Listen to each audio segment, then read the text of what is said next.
시편 40편 말씀을 오늘 여러분과 잠깐 나누려고 하는데, 여러분 신앙생활이 뭐냐라고 할 때 여러 가지로 정의할 수 있을 거예요. 여러분 신앙생활이라는 것은 여러분 불교인도 신앙생활을 할 수 있고요, 타종교인도 신앙생활을 할 수 있어요. 그럼 기독교인이 된 우리에게 신앙생활은 어떤 의미냐라고 할 때 생각해 봐야 돼요.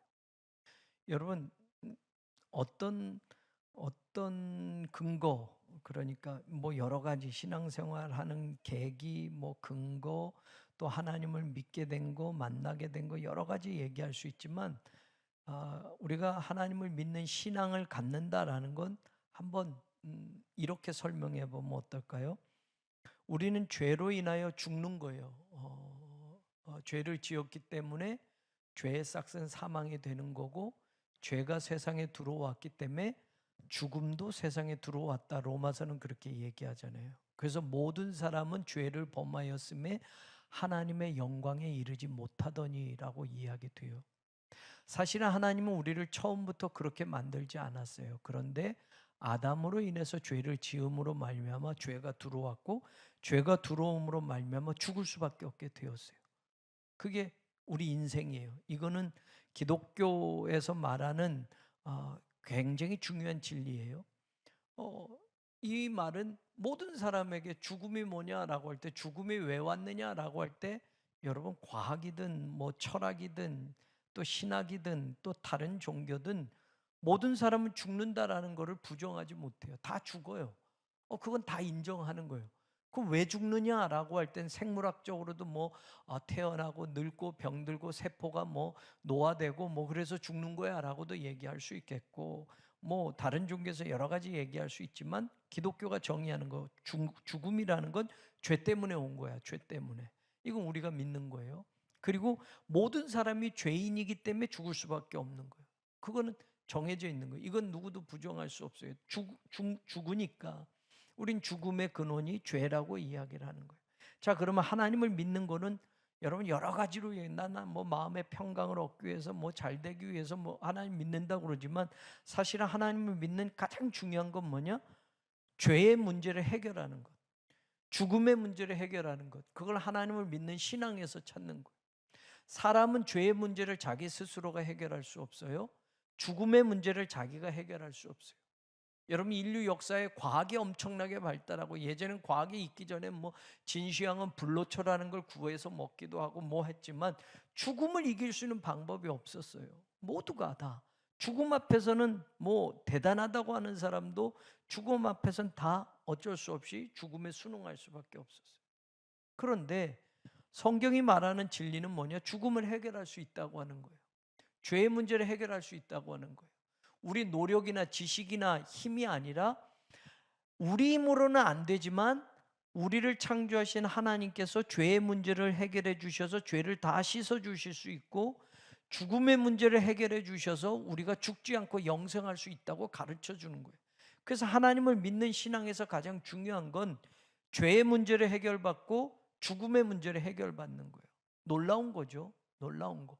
신앙생활을 설명할 때 여러분 이 가장 중요한 진리를 빼먹으면 안 돼요. 내가 예수 믿는 건 우리 집 잘 되고 자식들 성공하고 남편 출세하고 돈 많이 벌고 축복받고, 이거하고는 사실은 여러분 그렇게 해도 죽어요. 근데 신앙생활의 가장 중요한 건 예수님이 십자가에 달려 죽으셔서 우리 죄를 용서하시고 우리 하나님의 자녀 삼아 주신 건, 이 땅에 살면서 돈 많이 벌고 이 땅에서 출세하라는 게 아니라, 내가 네 죄를 다 용서해 줬다. 너는 더 이상 죄인이 아니다. 내가 너에게 영원한 생명을 주었다. 너는 영생을 얻었다라는 것이 기독교 신앙에서 가장 중요한 거예요.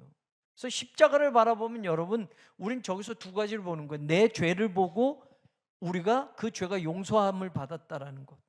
그래서 저 십자가로 말미암아 죄가 씻겨졌으니 여러분 우리는 의인이 된 거고, 죄의 문제가 해결이 됐으니 다시는 사망이 우리에게 왕노릇하지 못한다라는 거. 십자가를 보면 우리는 늘 그걸 생각해야 돼요. 또 그걸 믿어야 돼요. 이게 기독교 신앙의 가장 중요한 핵심이에요. 자, 이랬을 때 여러분 이제 쉽게 또 다시 설명을 해볼게요. 제가 중병에 걸렸어요. 중병에 걸려서 병원에 갔더니 아이고 이 병 때문에 당신은 얼마 못 삽니다 라는 소리를 들었다고 봐요. 예? 그래서 지금 아무리 노력해도 지금 현대 의학으로는 당신을 살릴 수 있는 방법이 없습니다. 당신은 뭐 비근한 예로 당신 이제 한 달밖에 남지 않았네요. 정도의 차이는 있겠지만 당신의 삶은 이것으로 끝납니다 라고 했을 때 말이에요, 절망이겠죠. 뭐 고칠 수 있는 방법이 없어요. 내가 뭐 노력해서 뭐 이제 뭐 안 되는 거예요. 뭐 술 안 먹고 이제 담배 안 피면 좀 건강해질까? 이제는 안 되는 거예요. 아무리 그렇게 해도 이미 내 몸이 망가졌고 병이 들어서 나는 죽는 거예요. 죽음을 받아들일 수밖에 없어요. 그런데 내가 죽지 않았다고 생각해 보세요. 의사가 한 달밖에 못 산다고 했는데 누군가 내 병을 고쳐주든지 누군가 이 병의 문제를 해결해서 내가 살았다고 한번 생각해 보세요. 그럼 그 사람의 삶은 죽을 수밖에 없는 삶을 딱 정해놓고 살았는데, 그리고 절망이었는데 고통이었는데 눈물이었는데 죽음의 문제를 해결했어요. 살게 됐어요. 뭐 그것도 한시적인 거지만 여러분, 내가 살았다라고 할 때, 살았다고 하면서 영원히 산다고 생각하지는 않아요. 지금 한 달밖에 못 사는 삶이 병이 완전히 고쳐져서 내가 생명을 얻었어요. 그러면 이 기쁨을 여러분 우리가 느껴본다면 엄청난 차이죠. 엄청난 차이. 한 달밖에 못 사는 내 인생이 살아났단 말이에요. 죽지 않았단 말이에요. 그러면 그때의 삶과 이것을 경험한 내 삶은 질적인 차이가 있어야 되죠. 한 달밖에 못 산다고 선고를 받고 절망 가운데 살았는데 내가 이제 새로운 생명을 얻어서 내가 그 병을 고쳤고 깨끗함을 받아서 건강하게 돼서 살 수 있게 되면 여러분 다시 그때처럼 술 먹고 담배 피고 뭐 할 거 다 하고 세상 속에서 놀던 그거 그대로 그렇게 산다면 그거는 그 가치를 모르는 거예요. 하나님을 믿지 않아도 웬만한 사람들은 그 정도, 이제 한 달밖에 못 삽니다, 더 이상 고칠 수 있는 방법이 없습니다 라고 했을 때 그 한 달의 삶을 다 살고 이젠 거의 죽음밖에 안 남았어요. 이젠 아무것도 못해요. 침대에 누워서 움직이지도 못할 정도로 난 이제 곧 가는 거예요. 그런데 이상하게 신비하게 어떤 힘이든지 내 병이 고침을 받았다고 생각해 보세요. 그래서 정상인처럼 산다고 해보세요. 그럼 그 사람이 그 한 달 동안에 죽을 것을 준비하면서 살던 인생을 그 다음에도 똑같이 살겠냔 말이에요. 그냥 죽지 않을 것처럼 막 살았던 내 인생을 죽음의 문턱까지 갔다가 온 사람이 그 삶을 그대로 살겠냔 말이에요. 세상에서 나쁜 짓 하고 도둑질하고 뭐 사람 죽이고 사람 거 뺏고 하던 만약에 그런 삶이었다고 하면 그런 삶을 경험한 사람이 다시 그 삶을 살겠냔 말이에요. 아니에요. 왜 이렇게 서두가 길었냐면 그거와는 뭐라 그럴까요? 그거와는 차이도 안 되는 죽음이란 문제를 우리가 해결했고 영생을 얻은 사람이라고 할 때는 여러분, 제가 조금 전에 얘기했던 그 사람의 예보다 저와 여러분의 기쁨은 더 커야 되는 거죠. 내가 해결할 수 없는 죄의 문제를 예수님께서 해결해 주셨고 내가 죽을 수밖에 없는 나를 하나님이 살리셨다고 하면 그전에는 하나님을 모르고 예수님을 믿지 못하고 살았을 때의 삶은 나를 위해서 살고 그냥 뭐 세상 것 더 돈 더 벌고 뭐 여기서 이게 축복이고 이게 행복인 줄 알고 살았던 삶이 차원이 다른 걸 경험을 했으니까 나는 영원히 살 사람이고 내 죄는 깨끗이 용서받았으니까 내 삶은 분명히 이거와 이거는 달라져야 되는 거예요. 그거를 이야기할 때 뭐라고 얘기하느냐. 오늘 여러분 3절에 보세요. 새 노래, 뉴송, 새 노래를 우리 하나님께 올릴 찬송을 어디에 뒀다? 내 입에 뒀다. 여러분, 이제는 쉽게 표현하면 우리의 삶이 새로워졌으니까 너는 그리스도 안에서 새로운 피조물이라 이전 것은 다 지나갔으니 보라 새 것이 되었다. 너는 새로운 사람이 됐어. 너는 죄의 사람, 죽음의 사람이 아니라 영생의 사람, 하나님의 사람, 천국 백성 됐어 라고 한 거예요. 그러면 그걸 쉽게 얘기하면 네 입에 내가 새 노래를 두었다. 그럼 저와 여러분은 헛노래 부르고 사는 게 아니라 새 노래를 부르면서 살아야 돼요.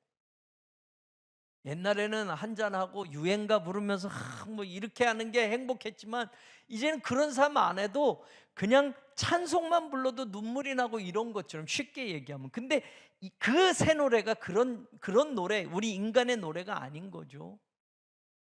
보세요 여러분, 에베소서 1장 5절 보세요. 1장 5절과 6절 보세요. 읽어보시죠. 시작. 그 기쁘신 뜻대로 우리를 예정하사 예수 그리스도 말미암아 자기의 이 구원했다는 거, 우리를 구원시키셨어요. 6절에 그러면 6절 없어요? 어머, 거기에 6절 안 넣었어요? 그러면 제가 볼게요. 제가 읽어드릴게요. 1장 5절에 하나님이 예수 그리스도를 통해서 우리를 구원하셔서 우리를 당신의 아들들이 자녀가 되게 하셨다라고 얘기했어요. 그럼 6절은 여러분 바로 이렇게 이는 이유를 설명해요. 왜 하나님의 자녀가 되게 했느냐, 하나님의 자녀가 된 게 뭐냐라고 할 때 이는 그가 주여 안 보여요. 사랑하시는 자 안에서 우리에게 거저 주시는 바 그의 은혜의 영광을 뭐하게 하였다? 찬송하게 하려는 것이라. 여러분, 우리를 하나님의 자녀 삼으셔서 뭐하게 하려고요? 하나님의 영광을 찬송하게 하려고. 우리 같은 죄인을 구원하셔서 하나님의 자녀가 되게 하신 그 하나님의 영광을 우리 삶으로 찬송하는 삶을 살게 하려고 그렇게 하셨다는 거예요. 이거를 다시 보여주세요. 1장 11절 12절을 보세요. 1장 11절 12절. 에베소서 1장 11절 12절. 아까 보여줬던 거.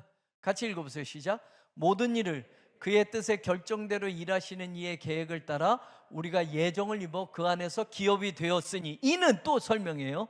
우리가 하나님의 자녀가 되었단 말과 똑같은 거예요. 1장 5절에. 그래서 1장 11절에 우리를 하나님의 뜻 안에서 하나님의 기업이 되게 하셨으니, 그 이는 우리가 그리스도 안에서 전부터 바라던 그의 영광에 뭐가 되게? 찬송이 되게. 아까 1장 5절 6절은 우리로 하여금 그 영광의 찬송을 부르게 하기 위해서 하나님의 아들이 되겠다, 하나님의 딸이 되겠다, 하나님의 자녀가 되겠다. 이제는 영광의 찬송을 부르는 게 아니라 찬송 자체가 되는 거예요. 그럼 뭐예요? 우리가 살아가는 삶이 하나님께 올려지는 찬송이란 말이에요. 이해가 됐죠? 그러니까 그러면 이제 시편으로 돌아와서 저와 여러분에게 새 노래를 우리 입에 두었어요. 그럼 우리가 죄도 용서받고 하나님의 자녀가 되었으니 우리의 삶은 날마다 사는 삶이 하나님께 올리는 뉴송, 새로운 노래가 되어야 되는 거예요. 새로운 노래.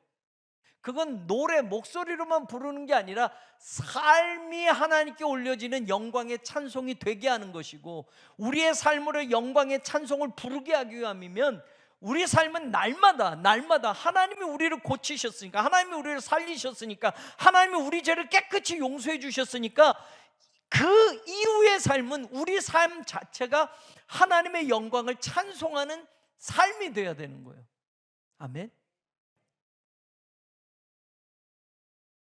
아직도 예수 믿고 돈 더 벌고 집 더 사고 뭐 아직도 이 세상 것 막 이거 아니, 영광의 찬송이 되게 하는 삶을 살아야 되는데, 여러분 그 은혜는 까맣게 그냥 아직도 내 것 이거 이렇게 살면 안 되는 거예요. 우리가 하나님 주시는 축복은 있지만 이게 우리가 구원받게 하신 목적이 아니에요. 내 삶을 통해서 하나님의 영광이 드러나고 내 삶이 하나님의 영광을 찬송하는 찬송이 되게 하는 거예요.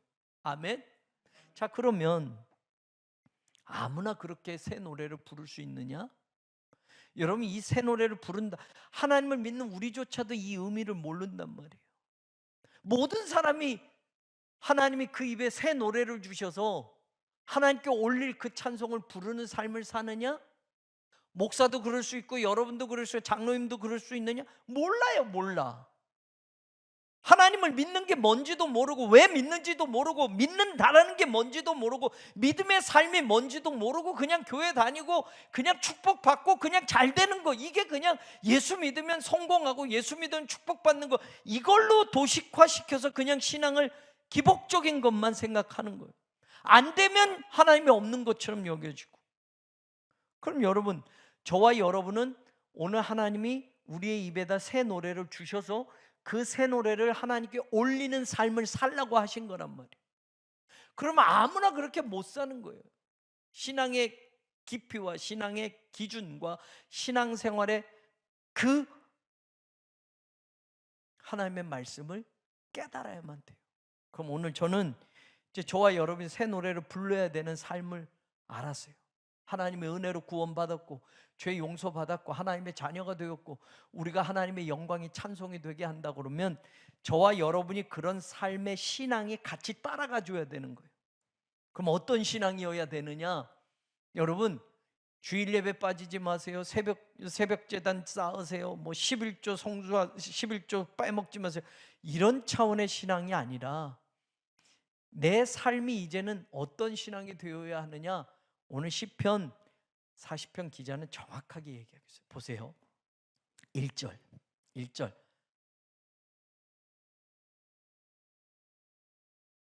다윗이 얘기해요. 내가 여호와를 기다리고 기다렸더니. 여러분, 새 노래를 부를 신앙의 사람은 하나님을 기다릴 줄 아는 사람이에요. 여러분, 기다린다. 나 기다려요. 기다릴 줄 알아요. 제가 안동역에서 기다리는 거 한번 얘기한 적 있죠, 수요일 날.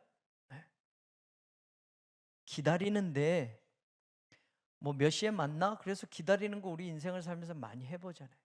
근데 여러분, 기다린다라는 이 단어, 카바라는 이 단어가 여러분 티그바라는 단어하고 어근이 같아요.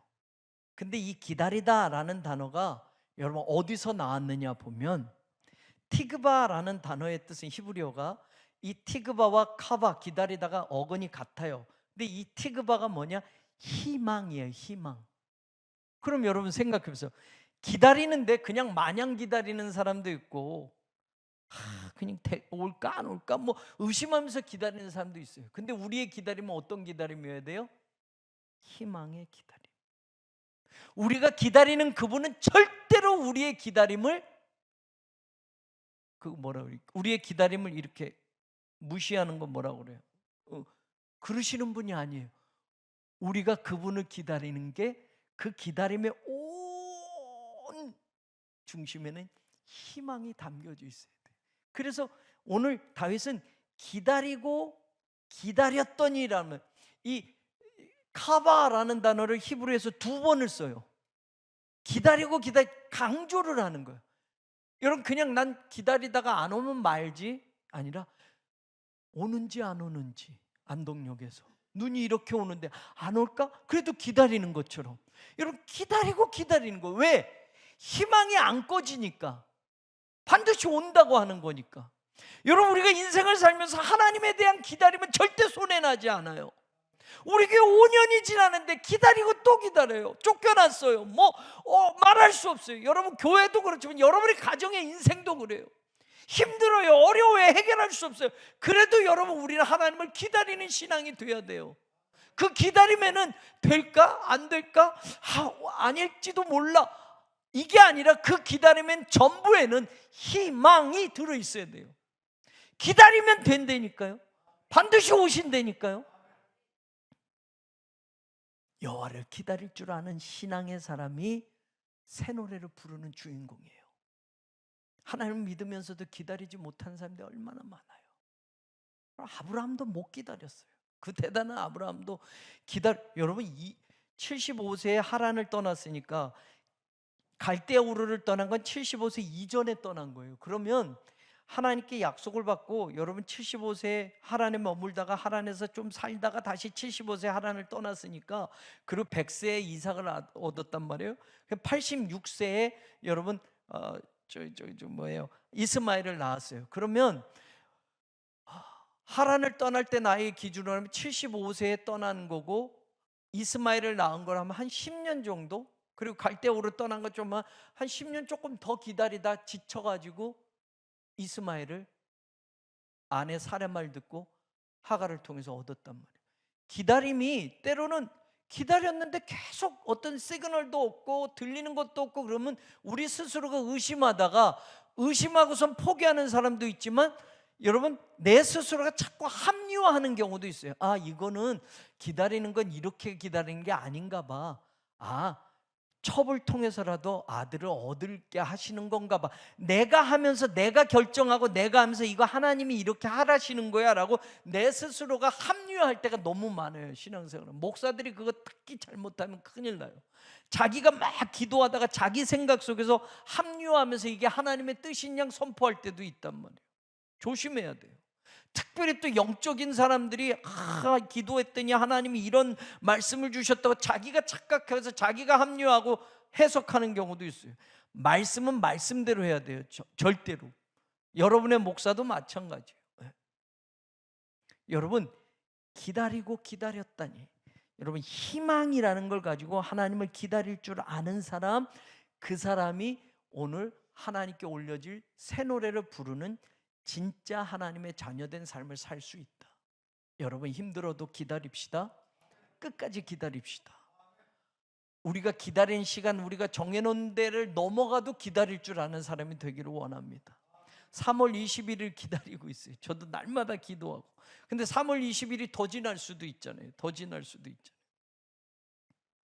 하여튼 하나님의 때를 기다리는 거지 내 때를 기다리는 게 아니니까. 지난번 심리가 열렸을 때 우리 변호사님들이 저기 부가연동인가 어디서도 재개발하는데 천주교가 조합에게 다 졌어요. 그래서 1심에서 패소를 했대요. 그런데 2심 고등법원까지 가서 우리 변호사들이 또다시 해가지고 2심에서 뒤집었다고. 그때가 막 그거 끝났을 때요. 그래서 목사님 이거 보세요. 우리가 2심에서 이겨가지고 이 천주교가 아무것도 못 받는데 190억을 받아냈어요. 그리고서 보여주는 거예요. 1심에서 졌으면 끝이야 라고 생각할 수 있지만 또 2심까지 가서 그걸 뒤집어서 소송에서 이겼다고 하는 걸 들었어요.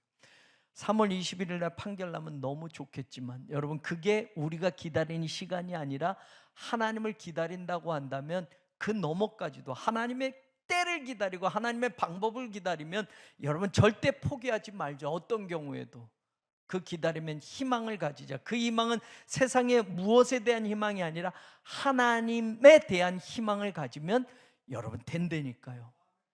우리가 그런 교회가 됐으면 좋겠어요.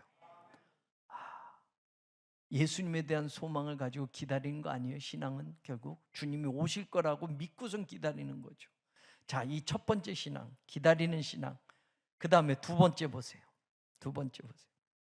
4절 보세요. 4절. 3절 마지막에 보면 하나님께 올릴 찬송을 내 입에 두셨으니 많은 사람이 보고 두려워하여 여호와를 어떻게 한다? 의지한다 라고 돼 있고, 4절도 여호와를 의지하고 라고 돼 있어요. 교만한 자와 거짓에 치우치지 않는 자를 돌아보지 않는 자는 복이 있도다. 여러분, 두 번째, 여러분 어떤 사람의 새 노래를 하나님께 올릴 수 있는 신앙의 자리에 있는 사람이냐? 여호와를 의지하는 사람. 여러분, 여호와를 의지한다라고 할 때 우리 잘 알아요. 의지하는 게 뭐냐라고 하면, 여러분, 이 단어가 제가 많이 설명한 히브리어에서 좋아하는 단어이기도 해요. 바타흐라는 거. 바타흐는 여러분 의지하다, 기대하다 뭐 이런 뜻이에요. 근데 의지하다, 기대하다 하고 여러분 또 같은 이 단어에 중요한 뜻이 있어요. 의지하고 기대하면, 여러분 하나님을 의지하고 하나님을 기대하면 여러분 하나님에 대해서 우리의 신앙의 거리를 한번 생각해 보는 거예요. 나 이런, 내가 당신을 의지해 라고 하면서, 우리가 부부도 남편을 의지하고 아내를 의지하는데 내가 의지해 라고 말만 하고 삶은 안 가면은, 여러분 내가 누군가를 의지한다라고 할 때 여러분 이거를 확 느낄 수 있는 단어, 이 똑같은 바타흐라는 단어가 뭐냐라고 할 때 여러분 달라붙다라는 뜻이에요. 달라붙다. 여러분, 애들이 엄마 의지해요, 안 해요? 의지하면 애들이 어떻게 돼요? 딱 붙어요. 그래서 엄마 너 뭐냐? 이렇게 하지. 뭐라 그래요? 껌딱지는 왜 딱 붙었잖아요. 그래서 우리가 아기 때는 야야 좀 떨어져 그래도 막 엄마 치맛자락을 잡든 손을 잡든 딱 껌딱지처럼 붙어요. 근데 나이가 들어서 조금 내가 좀 어른이 됐다 싶으면 엄마 아빠 떨어져. 어디 가자고 그래도 안 가. 그냥 자기 혼자 한단 말이에요. 이 애 키워보니까 그래요. 예, 지들을 의지해. 엄마 아빠는 의지 안 해 이제. 또 돈 좀 벌어보세요. 신경도 안 써요 자기네들. 옛날엔 돈 없으면 용돈 달라고 막 이렇게 하는 거지만 지들이 커가지고 돈 벌고 막 이제 결혼해서 살다 보면 아니 일주일에 한 번 전화하기로 했으면 해야 되잖아 월요일 날. 그냥 기다리는데 안 와. 근데 자존심 상해서 먼저 하기는 좀 그래. 그럼 여보 당신이 좀 어떻게 한번 얘기해봐. 뭐 무슨 일이니라고 이렇게 한단 말이야. 사실은 떨어져 있는 자식들 일주일에 한 번 월요일 날 막 전화가 오면 거긴 주일 저녁이라 이제 교회 갔다 와서 다 이렇게 차례차례 전화하거든요. 그게 행복해서 그걸 기다리는데 아무것도 못하고 전화가 안 와 새놈이. 그러면 섭섭한 거예요. 섭섭한 거.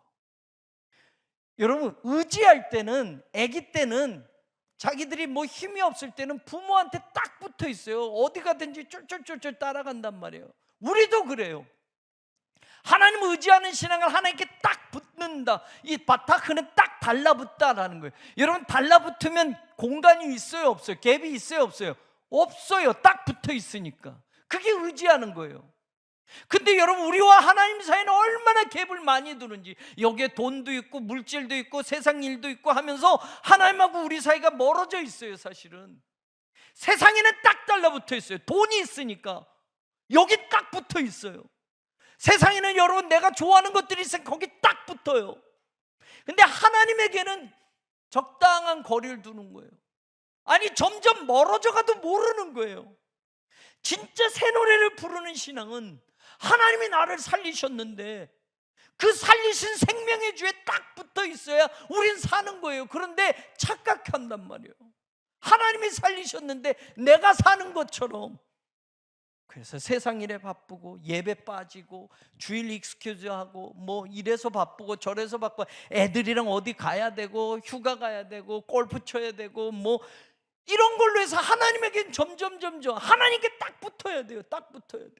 여러분 하나님께 딱 붙는 건 뭐예요?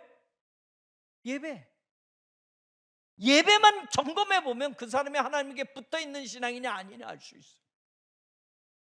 하나님께 예배 드리는 자리, 하나님께 기도하는 시간, 하나님의 말씀을 보는 시간, 그 자리, 정말 그 사람이 하나님께 딱 붙어 있느냐를 그걸로 검증해서 볼 수 있다니까요. 근데 우리 인생 바쁜 일이 생기면 뭐가 있으면 그게 우선이지 예배는 다음 주에 또 드려도 되는 거 착각해요. 그게 내 인생의 마지막 예배일 수도 있는데. 여러분 새 노래를 부르는 우리가 되기를 원합니다. 나를 살리셨잖아요. 내 죄의 문제를 해결해 주셨잖아요. 새 생명을 얻었잖아요. 새로운 피조물이 되었잖아요. 내가 부르는 노래는 헛노래가 아니라 세상 노래가 아니라 하나님께 올릴 새 노래가 되어야 돼요. 내 삶이 그렇게 살아야 돼요. 그래서 믿음이라는 건 정말 중요한 거예요. 그 가치를 알고 차원을 알고 사는 거니까. 저와 여러분 이 땅에서 끝이 아니라 영원한 하늘나라 백성이니까 이 세상 걸로는 비교도 안 되는 그 삶을 영생의 삶으로 살아갈 거니까 여러분. 그럼 오늘 내 삶의 자리에 하나님을 의지하는 신앙, 하나님께 딱 달라붙는 신앙, 세상의 어떤 것으로도 하나님과 내 사이가 벌어지지 않게 하는 그 신앙이 될 때 오늘 우리는 하나님이 받으시는 그 새 노래를 부르는 성도들이 될 줄로 믿습니다. 그 다음에 8절을 보세요. 어떤 사람이냐? 8절에 보면 나의 하나님이요 내가 주의 뜻 행하기를 즐기오니 주의 법이 나의 심중에 있나이다. 이거 중요한 말이에요. 주의 뜻을 행하기를 즐거워하는 신앙의 사람이 하나님께 올릴 새 노래를 부를 수 있는 주인공이다. 주의 뜻 뜻이 뭐예요, 여러분? 뜻이라고 우리말로 번역이 되어 있어요. 뜻. 여러분, 쉽게 얘기할게요. 우리가 자식된 도리로 부모에게 효를 다한다는 건 뭐예요? 돈 드리는 거예요? 돈 많이 드리는 거예요? 여러분, 신앙생활 하는 우리가 하나님 앞에 하나님의 뜻대로 살아간다는 것과 내가 그건 둘째치고 내가 내 부모의 자녀로 살 때 부모에게 효를 다한다는 것, 부모님을 잘 섬긴다는 건 뭘까요? 돈 많이 벌어서 출세해서 우리 어머니 아버지 용돈 드리고 해외 여행 시켜드리고, 이게 부모님의 뜻대로 부모님의 뜻을 잘 하는 걸까요? 여러분, 이 단어의 중요한 뜻이 있어요. 레초네카라는 뜻이에요. 이게 기쁨이에요, 기쁨. 여러분, 자식이 아무리 돈 많이 갖다 줘도 부모가 기뻐하지 않으면 그건 부모가 기뻐한 걸 해줄 줄 알아야 되는 거죠. 부모는 내 자식이 돈 많이 줘서 기쁜 게 아니에요. 돈만 주고 만약에 엄마 요번에 용돈 100만 원 보냈어? 라고 하면 뭐 그것도 좋겠네. 그러고선 찾아오지는 않아. 그럼 부모가 기쁜 거예요, 사실? 돈만 주면 부모 기쁜가요? 저도 부모 되니까 그 마음을 알겠어요. 여러분 부모 된 우리 어르신들, 자식이 찾아오지도 않고 용돈만 뭐 탁탁 보내주면 그게 기쁘세요? 아니에요. 그 용돈 안 줘도 보러 와서 어떻게 지내세요? 아픈 데는 없으세요? 또 집 다 돌아보면서 뭐 어디 잘못된 데는 없나 이렇게 살펴주고, 뭐 와서 다리라도 이렇게 주물러주고 어깨라도 두들겨주면 여러분 기쁘잖아요. 기쁘잖아요. 안 그러세요? 큰아들이 오면 제 여기 귀털도 뽑아주고 여기 눈썹 가운데도 자란 것도 뽑아주고 뭐 그렇거든요. 걔는 뭐 야 이거 더럽잖아, 발바닥도 막 주물러주고 그렇단 말이에요. 큰애, 우리 집에 3명 중에서 큰애만 그걸 해요. 다른 애들은 안 해. 근데 고마워. 아버지 아버지 이거 귀에 털이 이렇게 나오면 성도들이 보면 얼마나 흉해. 근데 내가 이거 귀털 나온지도 안 보이잖아요. 나는 못 뽑잖아요. 아내도 안 뽑아줘요. 근데 큰아들만 오면 여기를 다 점검하고 여기 다 점검하고 여기 가운데 점검하고 이거 다 뜯어주고, 그 다음에 발바닥도 뭐 야 이 냄새난다 하지 마라 그래도 해요. 근데 기분이 좋아요. 네. 여러분, 주의 뜻 행하기를 즐기오니라고 할 때 주의 뜻이라는 이 단어는 주의 기쁨이에요. 기쁨. 여러분, 우리가 하나님의 자녀이면 하나님이 기뻐하는 걸 할 줄 아는 사람이 돼야 돼요. 그건 너 주일 빠지지 마라, 11조 해라, 하나님은 그게 기쁜 게 아니에요. 진짜로. 진짜로. 아니, 신앙생활하다 교회 빠질 수도 있죠. 11조 못할 수도 있어요. 근데 중심이 여러분 하나님을 알고 계셔요. 알고 계셔. 여러분, 우리가 하나님이 기뻐할 걸, 그 다음에 뭐라고요? 주의 뜻 행하기를, 주님이 기뻐하시는 것을 행하기를 내가 뭐 한다? 즐기오니라는 거 똑같은 뜻이에요. 이 단어도 여러분 하페츠라는 단어, 기뻐하다요. 이건 뭐예요? 주님이 기뻐하신 걸 하는 게 나도 기쁘다라는 뜻이에요. 주님이 기뻐하시는 걸 하는데 내가 의무적으로 하거나 내가 자식이니까 어쩔 수 없이 해, 내가 장로니까 뭐 어쩔 수 없이 해, 내가 목사니까 뭐 해, 이게 아니라 주님이 기뻐하는 걸 하는 것도 내가 기쁩니다라는 뜻이에요. 이 말이. 와, 여러분, 그렇게 할 수 있는 힘이 뭔지 아세요? 내 마음에 뭐가 있기 때문에? 주의 법이 있기 때문에, 내 마음에 하나님의 말씀이 있기 때문에 하나님이 기뻐하시는 거 하는 게 나도 기쁜 거예요. 되는 거예요. 내가 장로기 때문에 어쩔 수 없이 하는 게 아니고, 내가 이 교회 개척 멤버니까 어쩔 수 없는 게, 내가 이 교회 목사니까 내가 하는 게 아니고 의무고 뭐 어쩔 수 없이 하는 게 아니라 하나님 기뻐하시는 거 하는 거 나도 너무 기뻐요. 근데 그 기쁨의 근원은 하나님의 말씀이 내 속에 꽉 있기 때문에 거기서 막 샘솟는 거예요. 여러분, 이런 사람이 하나님께 올리는 새 노래를 부르는 사람이에요. 저는 이 세상에서 많은 교회들이 있어요. 다 훌륭한 교회들도 있고 그렇겠지만, 우리 새로운 교회가 많은 목사들도 있고 많은 장로님들도 있고 많은 성도들도 있지만, 우리 새로운 교회 섬기는 김한권 목사가, 우리 장로님들, 우리 성도님들이 하나님이 기뻐하신다고 하면 우리도 기쁘게 그걸 감당할 수 있는 교회가 되기를 원해요. 마음속에 하나님의 말씀이 가득하니까 그 말씀이 나를 깨닫게 하시고 그 말씀이 하나님이 기뻐하신 것을 알게 하는 거예요. 뭐가 기쁜지 모르면 그것도 못하는 거예요. 그런데 내 마음속에 내 심중에 주의 법이 주의 말씀이 있기 때문에 이 말씀이 내 속에 담겨져 있기 때문에 하나님이 기뻐하시는 건 뭔지를 알게 한단 말이에요. 그래서 내 삶을 하나님이 기뻐하시는 걸 하게 함으로 나도 기쁘게 하는 것이 신앙의 그 자리예요. 그 차원을 경험하는 우리가 되기를 원합니다. 그래서 교회를 잃어버린 상황에서 남의 교회에서 이렇게 빌려서 해도 우리가 각자 해야 될 그 자리를 지키고 하는 것이 기쁨이 되고, 하나님이 기뻐하실 게 뭘까? 이 말씀이 나를 그렇게 움직일 때 순종하고 나도 그거 하면 기쁩니다. 하나님. 그래서 우리 교회가 뭐랄까, 신앙의 수준이, 신앙의 차원이 그냥 예수 아멘 주실 줄로 믿습니다. 뭐 내가 돈 이만큼 벌었어요, 하나님 축복해 주, 이런 차원에만 머물지 말고 말이에요. 돈도 하나도 없어. 교회를 열심히 다녔는데 뭐 세상 축복은 없어. 그런데 그 사람의 삶에서 기쁨이 늘 넘쳐나는 거예요. 그건 왜요? 하나님이 기뻐하실 걸 내가 오늘 하니까 나도 기쁜 것. 이게 진짜 신앙의 차원인 거예요. 아멘. 하나님 믿어가지고 내가 이 세상에서 가질 거 더 많이 가져서 기뻐하는 그 기쁨은, 이거 없어지면 그 기쁨도 사라진다니까요. 거기가 아니고 하나님이 기뻐하실 걸 하면서 기뻐하는 우리, 그것을 하나님이 기뻐하실 것이 무엇인지를 내 마음속에 가득 채워진 하나님의 법, 하나님의 말씀이 그걸 깨닫게 하셔서 그걸 하는 거.